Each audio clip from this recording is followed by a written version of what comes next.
জয়জিতের বিরুদ্ধে উঠল যৌন হেনস্থার অভিযোগ। চারিদিকে তিলোত্তমা ধর্ষণ খুনের প্রতিবাদ। এর মধ্যে টলিপাড়াতে পরপর যৌন হেনস্থার অভিযোগ আসছে। অরিন্দম শীলের পর এবার জয়জিতের নামে যৌন হেনস্থার অভিযোগ এলো।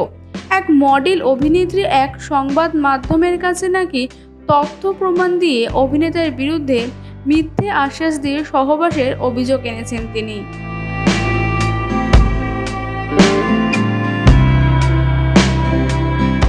পাল্টা আইনি পদক্ষেপের হুঁশিয়ারি দিয়েছেন অভিনেতাও।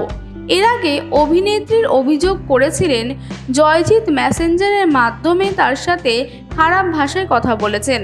তাতেই জয়জিৎ নিজের ভেরিফাইড ফেসবুক পেজের মেসেজ বক্সে স্ক্রিনশট শেয়ার করেন, যেখানে অভিনেত্রী তাকে হ্যালো লিখে পাঠিয়েছেন। আর কোনো কথোপকথন নেই। তার এই পোস্টে উল্লেখিত জয়জিৎ নামক ব্যক্তিটি যে অভিনেতা নিজেই জয়জিৎ সে কথাও স্বীকার করেছেন। ফলে টলিপাড়ার চেনা মুখের নামে এহেন অভিযোগ উঠলে তা টলিপাড়ার নারী সুরক্ষার বিষয়ে চিন্তার উদ্রেক করে। এক সাক্ষাৎকারে জয়জিৎ বলেছেন, আমি এরকম কাউকে চিনি না। ফলে শারীরিক সম্পর্ক দূরের কথা, মেসেঞ্জারে কথা হয়নি আমাদের। তার আরও দাবি, তার স্ত্রী তাকে বিশ্বাস করেন বলেই এইসব কথায় পাত্তা দেয়নি। শেষে একটাই কথা অভিনেতা বলেন, আদালতে আপনার সঙ্গে দেখা হবে।